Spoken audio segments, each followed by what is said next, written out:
for dear no how a dear no adwin dear no kodan na a dan and a wasie and a open chance in papa a day apostle and a dan wutimo na sensu to a enuno enuntia ma wonna akwakoye bisi basa any and media sempa enam natural things e bie wo mo ensem e de amasa krofoni nyina se tutumi kana bra wo mo akache na wo mo mms so wo how no ano emfa ema enunti fa wo mo number e wo screen no eso na eni wo mo endi eye kasubo nsa se wo madwuma so aninti no adansifo age wo mo atum natural things ana wo mo adwuma edanso na wontu sika engude biara eda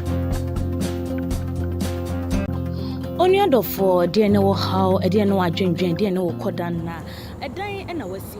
me ma hwefo nyina akwa ediba Xposed GH so mo ni se Xposed GH dear in some way da kokuo mu no a obi biara ntumi nkofa emba mbotem monten so no a ade a chese o hime cha hu mi se ya na de me kwa akofa e de aba betum monten so se ne be ya be pound ma ama obi ehu no kure no iti ne di Xposed GH Paul Ambantem esnedi kanfo ebusuafo kai se social media handles ni nyina no Xposed GH to baba ohomode ase obe like wa share wa comment e videos ni nyina so no baba ohomode anso se we channel no ho adanse e de atwa afoforo no subscribe to our YouTube channel and now face Adoma bi o ya boso se ne be ya bibi biara e de beto no na ya kane ya onsa ebeka na ebusuafo enda no nsem bi gitene ne awaya my God mu ha no se ama sansam no hu nti no enda me na eye be ma nyamfo mesanso nya oba kukudrufo a ne bumu odu no ho ofe what you say awo me ncha wa han musi asansam ne bedoso mu akwesuko na nsam ne nyina ne say ye nim say ye na enum Kofi Adoma bebi abefe bia obi a ebo ni din na Kofi Kofi odoya udo Kofi odoya useyo ya nim say ne don say nsam ye odi betu social media ma obi a kebia ka say odi odo ama na ye fe one ne yeli die ye nyomo aye na so e musuo ni nyina ekokoda nche na enum yi baku bi akamno miso a mesi o de boso krampo en bo wa krampo en wa aye se twintwan aye Kofi Adoma na chese nkrofobia akoto ahya ne so twitwa no nanim mark ne saba konpo de ehu nyina chese eka wonko a Kofi Adoma eba bewu amache obi chirechuma brantie ni monyamfo bi chirechuma a Kofi Adoma eni ne ye adwuma asa brantie chirechwe ni nsam nu o chirechwe mu se eya de Kofi Adoma no chese nkrofo na eto hye ne so mu twitwa no na omu di petrol bu ni so e de lighter omu lighter no 1 2 3 press so still na enye adwuma and Kofi Adoma nya kudwenda omnias later no so omnia to say ya de no kokopim baby o de ne bepem na bra kokopim o baby o bepem no and na chese o free mu no beto fom na o de ne phone ma eye filling station koko pm wo ho no o de phone ma eye filling station attendant na ba ko ne friend yere and o ka che ni say ukunu ewu kra o and o say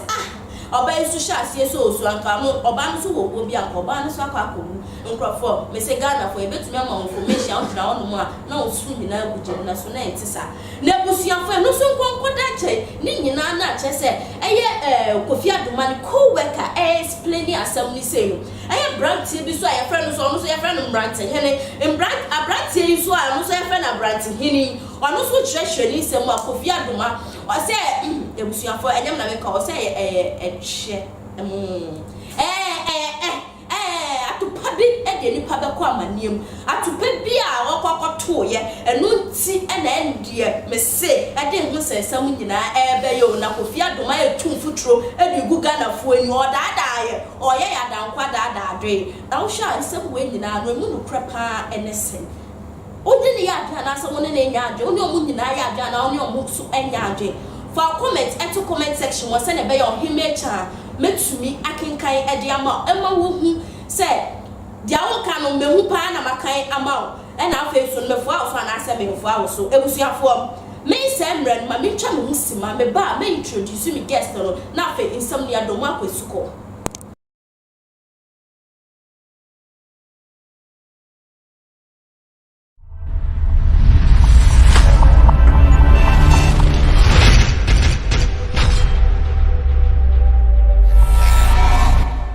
I don't normally do this, but my for into some quick one, very quick cry. You see, Black Kofi Adoma ba Kofi Adoma when in an anchor here the first.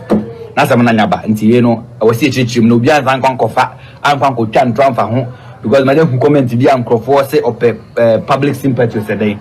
Say you know who's a comment and who say we a shallow minded person. You understand? Obi obekasa semni bi and who say shallow minded. Only for dear no how a dear no adwendwen dear no kodana a dying and a wasie and a open chance in papa a day apostle and a dying with Simona since so to a nuno and nuntia ma one na aqua bisi basa any and name media sempa and natural things a be one more and some a day a mass uncle in us to me canabra one more a catche now one more MMS so how no and no and far and mouth and unti for one more number it will screen no as soon as any one more in the air castle as a woman to my son intino I dance for one more atum natural things ana one more ejuma ed dance na won't sika engu de biara eda me da wase se wo jimre etwe me ema me koye esamba ye na wo down ti wono ma wo hwe Xposed GH na me hra na busiafo ansa na ye bekọ ensam no so no o hwe me sabe nkum ha no se ya na che se oba enmonyamfo bia otunu se sa be ye otimi sabe nkum so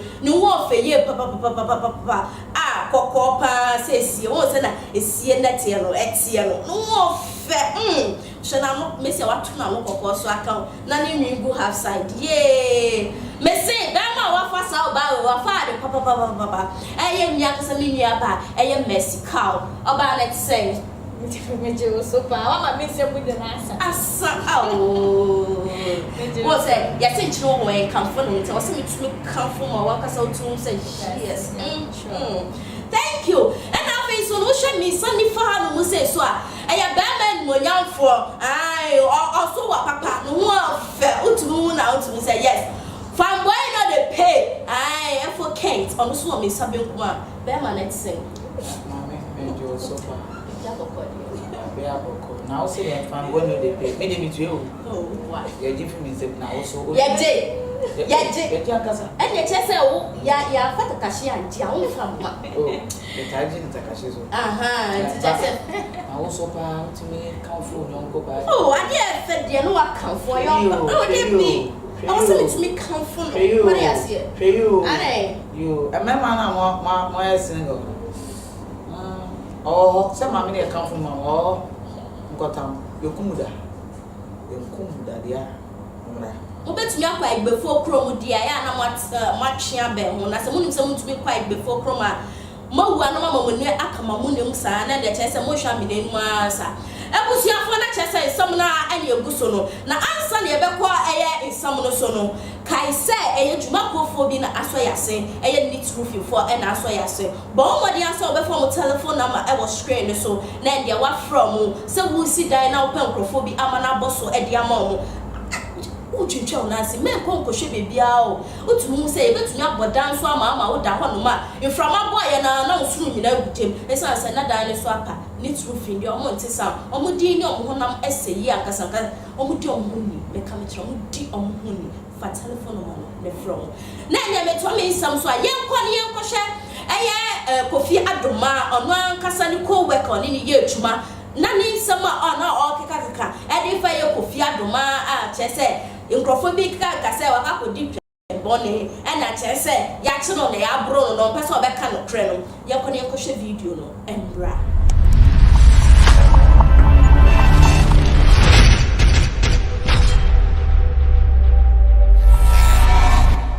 I don't normally do this, but my for so quick one, very quick. You see, Black Kofi Asam na Kofi Adoma when in an anchor here the first. Na some na nyaba nti we no I was see chim no bia zan kwan kofa an kwan ko twa ntramfa ho because my who comment bia ankrofo say of public sympathy today. Say you know who's a comment and who say we a shallow minded person. You understand? Obi obekasa sem ni bia no who a shallow minded person because say of public sympathy Kofi Adoma dey dey we nyanyadom. Kofi TV nkwankwa na nyanyadom e brand on its own. You understand? Ndi say ubegina be ka say yakotwa Kofi Adoma say yele sika twetwa ni pada side we dey say kan atwetwa ni pada side na say obekasa of public sympathy na we shallow minded pa and obi so ntimi obi bibia okromo broko bi no bibia ba mfa wento so one ne yakoba ya ma asam ne ba ne say Kofi eko ne fie na woda master state ho na mbra okokohwe ho chechekecheke bibia no eno sim say okoback na kwan no so a eno hu say moto nkofo mienu bi ti moto ba ko so a omo ahya say omo point so that mark I don't say as a like another here nti omo ahya say omo point ni car no I think say omo nim ni fi ne mo car no and omo point car na say onuni the black Kofi hu saa no e no ko gina na dafo bi nchen e estate ni outside the estate we gina by 30 minutes nkrofo no so ka gina nti hu se nkrofo na move no e no so otu ni car ntutu car no ko na ni gaga no ko hu se moto na edi na gina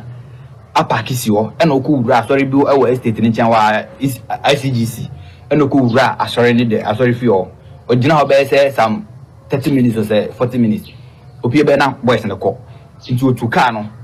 okono owura ashom oda shoma estate oda shoma side ho na owura inside ho na na ohu se moto ni se dinachi full speed pa ba na dwan maso se some microphone because them say almost say moto no nim se sa boys no na mo rush be gina nanim amu di moto no rush ba be gina nanim asa de careless so be bo careless na you know the moto so they ride it no be say careless na ni pa bo ntia ba na obo advance brake gina obo trans bridge na boys no odwise boys no ban nchen because of careless driving into odwise boys no ban nchen ba bibisa nti our drivers are because who say mu chase no the speed na Kofi nti boys no brush ban nchen no mu kita sekai na mu sha say mo the sekai na bobo na car glass no mo di bobo ma but so like na glass no empire unfortunately for Kofi one lock in car gate no nti abrante no so gate no ma o twen pie no o twen gate na gate no ebie the gate no be a pen or start say o twitwa no ka no nja mo targeting na nim gaba ku free na no say chale make you finish in face make you clear in face make you hit in face asama guy na kan start say do sika no e twitwa Kofi anim na Kofi de nsa na o de block can't no de block o de nsa block sa kopim say nsa nyina o mo twitwa nsa nyina nti o hwe nsa left na ya twitwa o say na edwa can't no o mo twitwa nsa ni papa nti eba ne sa no na branch ba ko na mkita fu galo mo mkita petrol na mo sa mo tu petrol no gunu so e waka no mo du petrol no egunu so waka no na mo on lighter nti branch no so lighter ne pe na ga ba ko no gina onje no make no be na make header make just head time dem go ye prepare na ne enko na ga ba ko no se dabi mansion nti o so lighter nti o so lighter third time no back of you that na no ya ye je no na mo block the car na nti no hu sa obe ya obeko nti hu sa no ya di no tia car no so ko fa moto no so emmo moto no this speed no oblidi nti bo modern ko speed pa ko bura filling station bi no ko perform o park car na pe no free car no ne car no so nti o park car na no free obi gate no free car no e to form ko to ba ya filling station for no no so like no yi ni phone ni ma no ntimi nka so ntimi nya hwe nti no kita ni phone no de ma full attendant ni ba ko ebo ni wife din sa wa save ni wife din so no so on fresh a number no nti o frɛ na ni wife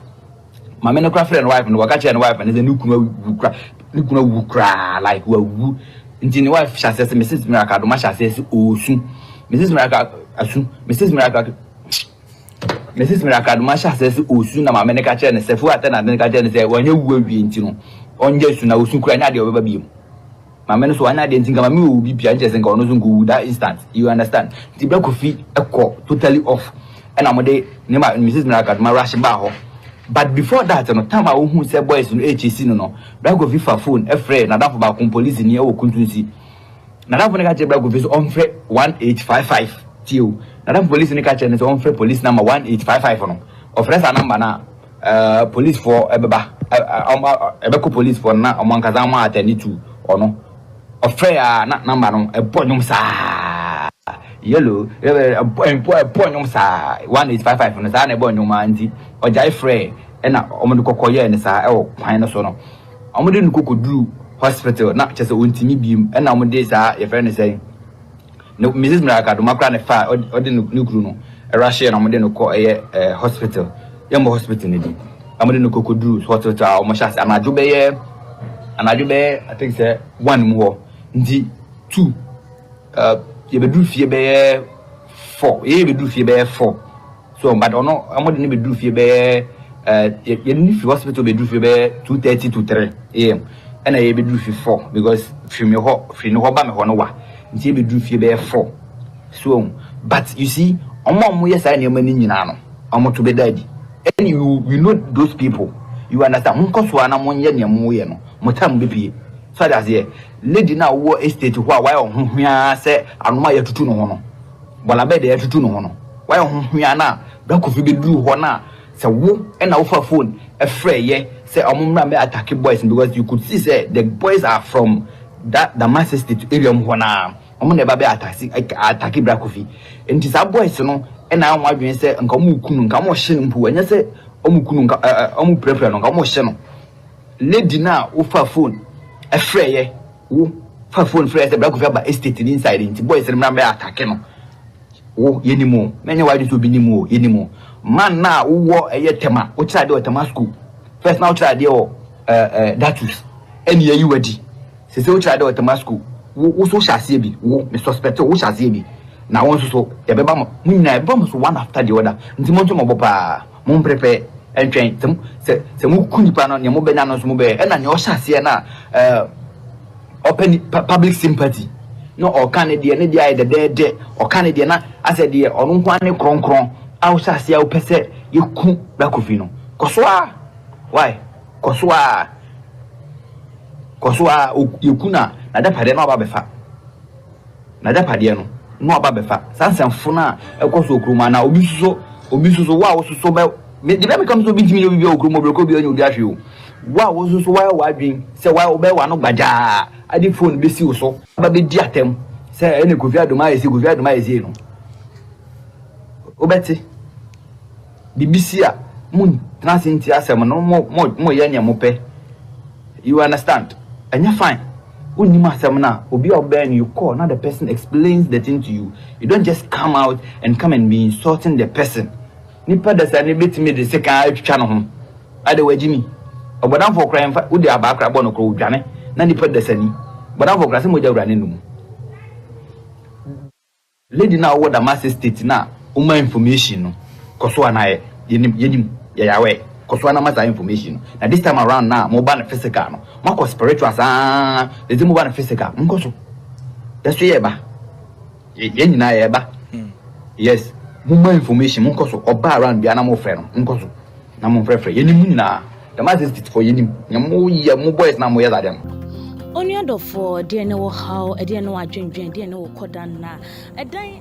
obi isi trodo e fa matua video ye kokoshe ye Messi ye be me monyamfo ya on church nsemu Messi si start here from head to toe na sa be me ni semu ye okay woni ni ya adwena na sa woni ni ya adwe ana so oni ni ye adwuma nti na okeka kansam ni bi ade ama me de mi ni bo me de bo ade hye na media enti your friend your chi amene insem do ha metumi ache amene insem do ha ntwa mentumi nche mene enti no na chese makwa akofa mpanifo bi de wa betina me studio an mu se ne be ya nsem ne betumi adom akọ esuko me se o mre ma mentwembe ahofe Messi na chese wari ase ye kan ye everything ladies first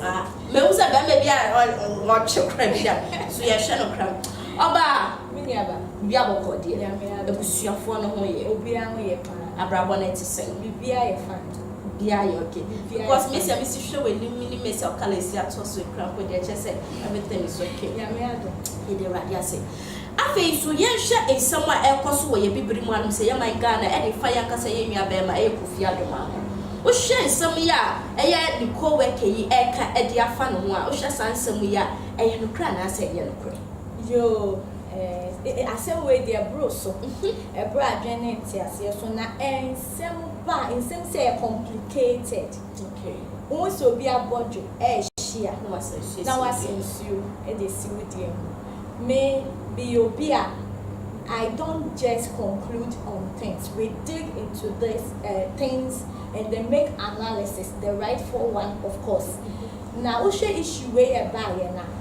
ayate na ye na yate. And na me ono kra be kan ye no so eye nia ono ka untimi hu no kra nka se eye no kra ana enye no kra